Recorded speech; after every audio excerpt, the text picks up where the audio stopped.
It's time for the Super Smash Bros. Melee review for the Gamecube. Oh, how I loved this game! Wait a minute, I still do! It's my favorite Gamecube title. I played this game constantly before Brawl came out. It was, and still is, so awesome.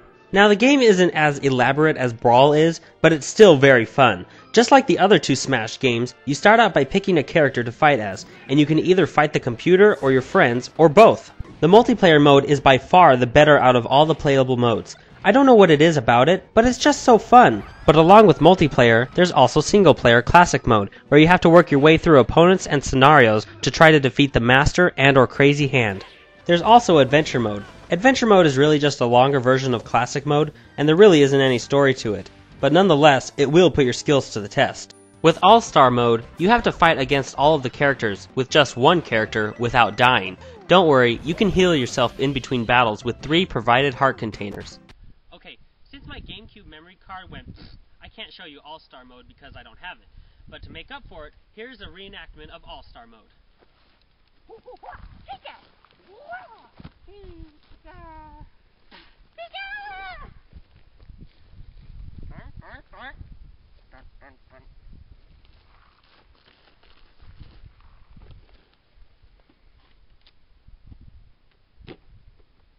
And there's also other modes like Target Test, Home Run Contest, Multi-Man Melee, and Event Matches.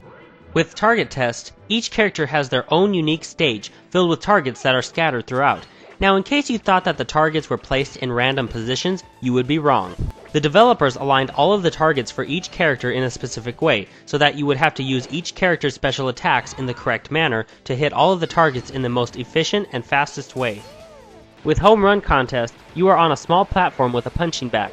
The object of this minigame is to think of the most creative and efficient ways to up the bag's percentage in the limited amount of time. And then at the very end, you blast the bag away with the home run bat as far as you can.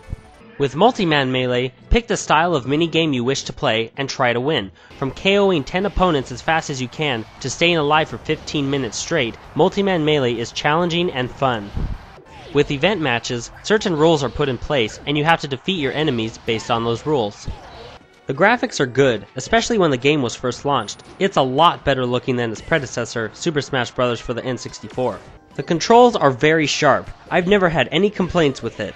Along with some of the new features of this game, there is one that I have to point out. It's a new way of attacking, and it's called Smash Attack. Now the original Smash Bros. Game had smash attacks, but with Melee, they've been upgraded. Smash attacks are powerful attacks that can be pulled off by holding down your A button while simultaneously pushing the analog stick in any direction.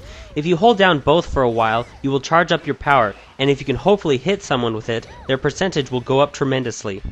See, here is a regular attack with just a push of the A button. Here's the A button and analog stick tapped lightly, and here's the smash attack. Adding this new way of attacking gives the game more strategy. Plus, it's so much fun to blast your opponents off the screen.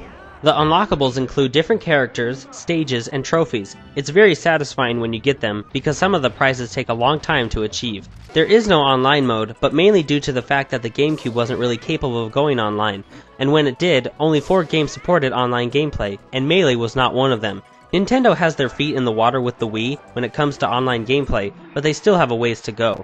Super Smash Bros. Melee is an awesome game. Back before Brawl came out, I tried to play Melee every day. This game is fun, very addicting, has good graphics, and sharp controls. The only thing I found disappointing was some of the characters had almost congruent movesets, like Captain Falcon and Ganondorf were practically the same, as well as Fox and Falco. But overall, this game has so much greatness to it, I can forgive the copies. This game gets a 4.5 out of 5 with the title of Epic.